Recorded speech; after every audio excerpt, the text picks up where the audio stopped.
BJP ಮುಖಂಡ ಜಗನ್ನಿವಾಸರಾವ್ ಮಗ ಕೃಷ್ಣ ಜೇರಾವ್ ಅಮಾಯಕ ಯುವತಿಯ ಜೊತೆ ಪ್ರೀತಿಯ ನಾಟಕ ಆಡಿ ಮದುವೆ ಆಗ್ತೀನಿ ಅಂತ ನಂಬಿಸಿ ಆಕೆಯನ್ನ ಗರ್ಭವತಿಯನ್ನಾಗಿ ಮಾಡಿ ಕೈಗೊಂದು ಮಗು ಕೊಟ್ಟು ಆಮೇಲೆ ಮದುವೆ ಆಗದೆ ಕೈಕೊಟ್ಟ ಪ್ರಕರಣ ನಿಮಗೆ ನೆನಪಿರ್ಬೋದು.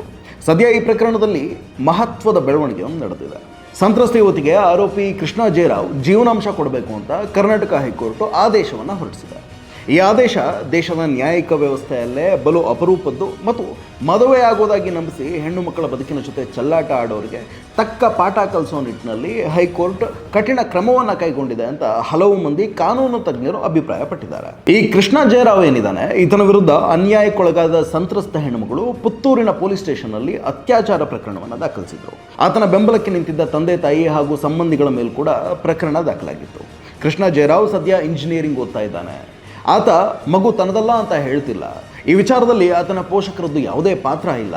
ಪ್ರಕರಣಕ್ಕೆ ತಾತ್ಕಾಲಿಕವಾಗಿ ತಡೆ ನೀಡಿದ್ರೆ ಎರಡೂ ಕುಟುಂಬದವರು ಕೂತು ಮಾತಾಡಿ ಬಗೆಹರಿಸಿಕೊಳ್ಬಹುದು. ಹೀಗಾಗಿ ಪ್ರಕರಣಕ್ಕೆ ತಡೆ ನೀಡಬೇಕು ಅಂತ ಕೋರಿ ಆರೋಪಿ ಕೃಷ್ಣ ಜೇರಾವ್ ಪರ ವಕೀಲ ಪಿ ಹೆಗ್ಡೆ ಹೈಕೋರ್ಟ್ಗೆ ಅರ್ಜಿಯನ್ನು ಸಲ್ಲಿಸಿದರು. ನ್ಯಾಯಮೂರ್ತಿ ಎಂ ನಾಗಪ್ರಸನ್ನ ಅವರ ಏಕಸದಸ್ಯ ಪೀಠ ಏಪ್ರಿಲ್ 23 ಮತ್ತು 24ನೇ ತಾರೀಕು 2 ದಿನ ಈ ಅರ್ಜಿಯ ವಿಚಾರಣೆಯನ್ನು ನಡೆಸಿ ಆದೇಶವನ್ನು ಹೊರಡಿಸಿದೆ. ವಿಚಾರಣೆಯ ಮೊದಲ ದಿನ ಮಧ್ಯಂತರ ತಡೆ ನೀಡುವಂತೆ ಕೋರಿದ್ದ ಮನವಿಗೆ ಅಸಮಾಧಾನವನ್ನು ವ್ಯಕ್ತಪಡಿಸಿದಂತಹ ನ್ಯಾಯಪೀಠ ಪ್ರಕರಣಕ್ಕೆ ತಡೆ ನೀಡಿದ್ರೆ ಆರೋಪಿ ಮಾಡಿದ ಕೃತ್ಯವನ್ನು ಬೆಂಬಲಿಸಿದಂತಾಗುತ್ತೆ ಅಂತ ಅಭಿಪ್ರಾಯವನ್ನು ಪಟ್ಟಿತ್ತು. ಅದಾದ ನಂತರ ವಿಚಾರಣೆಯ 2ನೇ ದಿನವಾದ ಏಪ್ರಿಲ್ 24ರಂದು ಸಂತ್ರಸ್ತೆ ಮತ್ತು ಆಕೆಯ ಮಗುವಿನ ಹಿತದೃಷ್ಟಿಯಿಂದ ಷರತ್ತುಗಳನ್ನು ವಿಧಿಸಿ ಪ್ರಕರಣದ ತನಿಖೆಗೆ ಮಧ್ಯಂತರ ತಡೆಯನ್ನು ನೀಡಿದೆ. ಅರ್ಜಿದಾರ ಆರೋಪಿ ಸ್ವತಃ ತಾನು ಅಥವಾ ತನ್ನ ಪೋಷಕರ ಮೂಲಕ ಸಂತ್ರಸ್ತೆ ಹಾಗೂ ಮಗುವಿನ ಅಗತ್ಯತೆಗಳನ್ನು ಪೂರೈಸೋಕ್ಕೆ ಪ್ರತಿ ತಿಂಗಳು 75,000 ರೂಪಾಯಿಗಳ ಜೀವನಾಂಶವನ್ನು ನೀಡಬೇಕು ಅಂತ ನ್ಯಾಯಪೀಠ ಆದೇಶವನ್ನು ಹೊರಡಿಸಿದೆ. ಮುಂದಿನ 1 ವಾರದೊಳಗೆ ಸಂತ್ರಸ್ತೆಗೆ 75,000 ರೂಪಾಯಿ ಹಣವನ್ನು ಪಾವತಿ ಮಾಡಬೇಕು. ಅದಾದ ಬಳಿಕ ಪ್ರತಿ ತಿಂಗಳು 75,000 ಹಣವನ್ನು ಪಾವತಿಸ್ತಾನೆ ಹೋಗಬೇಕು. ಇದೇ ಷರತ್ತಿನ ಆಧಾರದ ಮೇಲೆ ಪ್ರಕರಣದ ಮುಂದಿನ ಎಲ್ಲ ಪ್ರಕ್ರಿಯೆಗಳಿಗೆ ತಡೆ ನೀಡ್ತಾ ಇರುವುದಾಗಿ ನ್ಯಾಯಪೀಠ ತಿಳಿಸಿದೆ. ಇದಾದ ನಂತರ ಪ್ರಕರಣದ ವಿಚಾರಣೆಯನ್ನು ಜೂನ್ 5ನೇ ತಾರೀಕಿಗೆ ಮುಂದೂಡಿ ಆದೇಶವನ್ನು ಹೊರಡಿಸಿದೆ. ಈ ಆದೇಶ ನೀಡೋದಕ್ಕೂ ಮುಂಚೆ ನ್ಯಾಯಪೀಠ ಆರೋಪಿಯನ್ನು ತರಾಟೆಗೆ ತೆಗೆದುಕೊಂಡಿತ್ತು. ಸಂತ್ರಸ್ತೆಯನ್ನು ಮದುವೆಯಾಗೋಕ್ಕೆ ಒಪ್ಪಿದ್ರೆ ಪ್ರಕರಣವನ್ನು ರದ್ದುಪಡಿಸುವುದಾಗಿಯೂ ನ್ಯಾಯಮೂರ್ತಿಗಳು ಹೇಳಿದರು. ಇದು ಹಲವು ಬಾರಿ ಅತ್ಯಾಚಾರ ಎಸಗಿರುವ ಪ್ರಕರಣ. ಹೀಗಿರುವಾಗ ಪ್ರಕರಣದಲ್ಲಿ ಸಂತ್ರಸ್ತರಾಗಿರುವಂತಹ ತಾಯಿ ಮತ್ತು ಮಗುವನ್ನು ಅನಾಥರಾಗಿಸೋಕೆ ಸಾಧ್ಯವಿಲ್ಲ. ಎಲ್ಲದಕ್ಕೂ ಅಂತ್ಯ ಹಾಡೋಕ್ಕೆ ಸಂತ್ರಸ್ತೆಯನ್ನು ಮದುವೆ ಆಗೋದು ಉತ್ತಮ. ಬೇರೆಯವರನ್ನೇನಾದರೂ ಮದುವೆ ಆಗಬೇಕು ಅಂದ್ಕೊಂಡಿದ್ದೀರಾ ಅಂತಾನು ಆರೋಪಿಗೆ ನ್ಯಾಯಮೂರ್ತಿಗಳು ಪ್ರಶ್ನೆ ಮಾಡಿದ್ದಾರೆ. 9ನೇ ತರಗತಿಯ ವಿದ್ಯಾರ್ಥಿನಿ ಜೊತೆಗೆ ಸಂಬಂಧ ಹೊಂದೋದು ಪೋಕ್ಸೋ ಕಾಯ್ದೆ ಅಡಿ ಅಪರಾಧ. ಮಗು ನಿಮ್ಮದು ಅಂತಾದ ಮೇಲೆ ಜವಾಬ್ದಾರಿ ಇರಬೇಕಲ್ವ. ತಂದೆ ಅಂತ ಒಪ್ಕೊಂಡ ಮೇಲೆ ಮಗುವಿಗೆ ಮಾಸಿಕ ಜೀವನಾಂಶ ನೀಡ್ತಿದ್ದೀರಾ. ಪ್ರಕರಣಕ್ಕೆ ತಡೆ ನೀಡಿದ್ರೆ ನಿಮ್ಮ ಕೃತ್ಯವನ್ನು ಬೆಂಬಲಿಸಿದಂತೆ ಅಂತ ಕಟು ಶಬ್ದಗಳಲ್ಲಿ ತರಾಟೆಗೆ ತೆಗೆದುಕೊಂಡಿದ್ದಾರೆ. ಈಗ ನ್ಯಾಯಾಲಯದ ಎದುರು ನಾವು ಮಾತಾಡಿಕೊಂಡು ಬಗೆಹರಿಸ್ಕೊಳ್ತೀವಿ, ಈ ಪ್ರಕರಣಕ್ಕೆ ತಡೆ ನೀಡಿ ಅಂತ ಮನವಿ ಮಾಡಿಕೊಂಡಿರುವಂತಹ ಇದೇ ಆರೋಪಿ ಕೃಷ್ಣ ಜೇರಾವ್ ಮತ್ತು ಆತನ ತಂದೆ ಜಗನ್ನಿವಾಸರಾವ್ ಸಂತ್ರಸ್ತ ಯುವತಿಯ ಮನೆಯವರು ರಾಜಿ ಮಾಡ್ಕೊಳ್ಳೋಕ್ಕೆ ಮುಂದಾದಾಗ ಇನ್ನಿಲ್ಲದ ನವರಂಗಿ ಆಟ ಆಡಿದರು. ಸಂತ್ರಸ್ತೆಗೆ ಮಗು ಹುಟ್ಟಿ DNA ಪರೀಕ್ಷೆಯಲ್ಲಿ ಆರೋಪಿ ಕೃಷ್ಣನೇ ಮಗುವಿನ ತಂದೆ ಅನ್ನೋದು ಸಾಬೀತಾದರೂ ಆತ ಮಾತ್ರ ಸಂತ್ರಸ್ತ ಯುವತಿಯನ್ನು ಮದುವೆ ಆಗೋಕೆ ಒಪ್ಪಿರಲಿಲ್ಲ. ಈಗಲೂ ಒಪ್ತಾ ಇಲ್ಲ. ತಾನು ಇಂಜಿನಿಯರಿಂಗ್ ಓದ್ತಾ ಇದ್ದೀನಿ ಅಂತ ನ್ಯಾಯಾಲಯದ ಎದುರು ಭವಿಷ್ಯ ಹಾಳಾಗೋಗುತ್ತೆ ಅಂತ ನೆಪ ಹೇಳೋ ಈ ಕಾಮುಕನಿಗೆ ಆ ಪಾಪದ ಹುಡುಗಿ ಮತ್ತು ಆಕೆ ಕೈಲಿರುವ ತನ್ನ ಮಗುವಿನ ಬಾಳು ಹಾಳಾಗೋಗುತ್ತೆ ಅನ್ನೋ ಚಿಂತೆ ಯಾಕಿಲ್ಲ? ತಂದಾದರೆ ಜೀವನ, ಕಂಡೋರ ಮಕ್ಕಳು ಮತ್ತವರ ಬದುಕು ಬಳಸಿ ಬಿಸಾಡೋ ಟಿಶ್ಯೂ ಪೇಪರ ಹಂಗಿದ್ರೆ. ಈ ಕೃಷ್ಣರಾವ್ ಮನೆಯವರ ಮೊಂಡಾಟಕ್ಕೆ ಬೇಸತ್ತು ದಿಕ್ಕು ತೋಚದ ಸಂತ್ರಸ್ತ ಯುವತಿ 6 ತಿಂಗಳ ಮಗುವನ್ನು ಮಡ್ಲಲ್ಲಿ ಹಾಕ್ಕೊಂಡು ಕಾನೂನು ಹೋರಾಟಕ್ಕೆ ಮುಂದಾಗಿದ್ರು. ಈ ಹಿಂದೆನೂ ಒಮ್ಮೆ ಈ ಪ್ರಕರಣದ ಬಗ್ಗೆ ಡೀಟೇಲ್ ವಿಡಿಯೋ ಮಾಡಿದ್ವಿ. ಯಾವುದಕ್ಕೂ ಇನ್ನೊಂದು ಸತಿ ಅದೇ ವಿವರಗಳನ್ನ ಮತ್ತೊಮ್ಮೆ ನಿಮ್ಮ ಮುಂದಿಡುವಂತಹ ಪ್ರಯತ್ನ ಮಾಡ್ತೀನಿ ನೋಡಿ. ಪುತ್ತೂರಿನ ಬಿಜೆಪಿ ಮುಖಂಡ ಜಗನ್ನಿವಾಸರಾವ್ ಅವರ ಮಗ ಕೃಷ್ಣ ಸ್ಕೂಲ್ ಟೈಮಿಂದಾನೇ ತನಗೆ ಪರಿಚಯವಿದ್ದಂತಹ ಹಿಂದೂ ಹುಡುಗಿಯನ್ನು 7 ವರ್ಷಗಳಿಂದ ಪ್ರೀತಿಸಿದ್ದ. ಮದುವೆಯಾಗದಾಗಿ ನಂಬಿಸಿದ್ದ. ಆಕೆಯ ಜೊತೆ ಲೈಂಗಿಕ ಸಂಪರ್ಕ ಬೆಳೆಸಿ ಗರ್ಭಿಣಿಯನ್ನಾಗಿಸಿದ್ದ.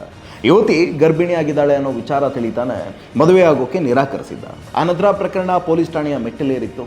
ಆಗ ಸಂಧಾನಕ್ಕೆ ಸಜ್ಜಾಗಿದ್ದಂತಹ ಬಿಜೆಪಿ ಮುಖಂಡ ಜಗನ್ನಿವಾಸರಾವ್, ನನ್ನ ಮಗ ಮೈನರು, ಆತನಿಗೆ ಇನ್ನೂ 21 ವರ್ಷ ತುಂಬಿಲ್ಲ, ಕೇಸ್ ಮಾಡೋದು ಬೇಡ, ನಾವೇ ಮಾತಾಡಿ ಬಗೆಹರಿಸ್ಕೊಳ್ಳೋಣ ಅಂತ ಹೇಳಿದ್ದ.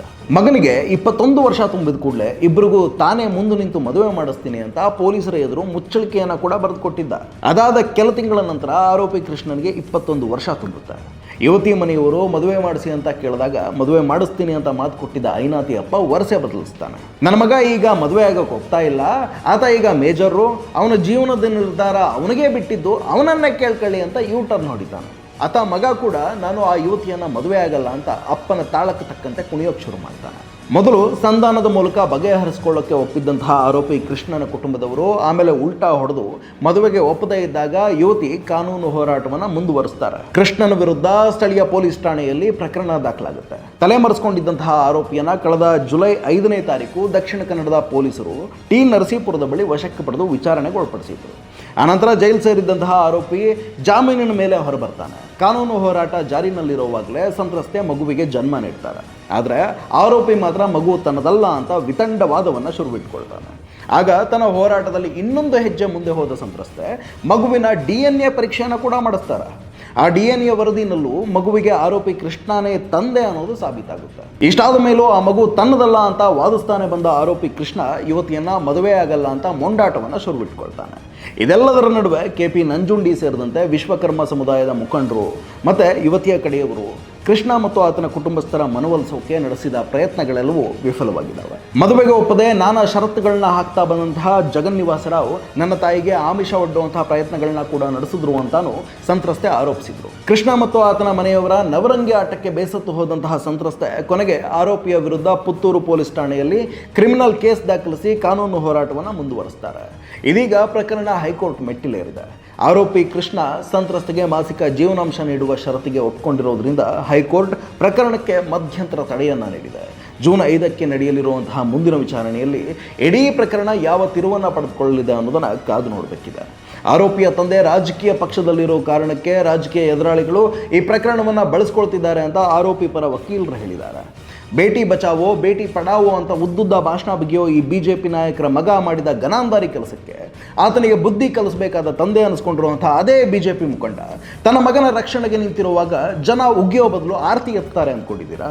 ನಮ್ಮದು ಶಿಸ್ತಿನ ಪಕ್ಷ ಅಂತ ಬೊಬ್ಬೆ ಹಾಕ್ತಾ ಕಂಡೋರ್ ಮೇಲೆ ಗೂಬೆ ಕೂರಿಸೋ ಪ್ರಯತ್ನ ಮಾಡೋ ರಾಜ್ಯ BJP ನಾಯಕರು ಈಗಲಾದರೂ ತಮ್ಮ ಮುಖಂಡನ ಮಗನಿಗೆ ಬುದ್ಧಿ ಹೇಳಿ ಆ ಬಡ ಸಂತ್ರಸ್ತ ಯುವತಿ ಮತ್ತು ಆಕೆಯ ಮಗುವಿಗೆ ನ್ಯಾಯ ಕೊಡಿಸುವಂತಹ ಕೆಲಸ ಮಾಡಬೇಕು. ಇನ್ನು ಸೆಲೆಕ್ಟಿವ್ ಸುದ್ದಿಗಳನ್ನ ಎತ್ಕೊಂಡು ಪ್ರೈಮ್ ಟೈಮ್ ಶೋಗಳಲ್ಲಿ ಎಡಬಿಡದೆ ಅಬ್ಬರಿಸುವಂತಹ ಸೋ ಕಾಲ್ಡ್ ರಾಷ್ಟ್ರವಾದಿ ಪತ್ರಕರ್ತರು ಇಂತಹ ಹಿಂದೂ ಹೆಣ್ಣುಮಕ್ಕಳಿಗೆ ಅನ್ಯಾಯವಾದ ಪ್ರಕರಣಗಳ ಬಗ್ಗೆನೂ ನಿರಂತರವಾಗಿ ಸುದ್ದಿ ಮಾಡುವಂತಹ ಧೈರ್ಯ ತೋರಿಸ್ಬೇಕು. ಇಲ್ಲಾಂದ್ರೆ ಕಂಡೋರ್ಗೆ ಹೇಳೋ ಬದಲು ತಾವೇ ಕೆರೆನೋ ಬಾವಿನೋ ನೋಡ್ಕೊಳ್ಳೋದು ಉತ್ತಮ ಅನ್ಸುತ್ತೆ. ನಮಸ್ಕಾರ.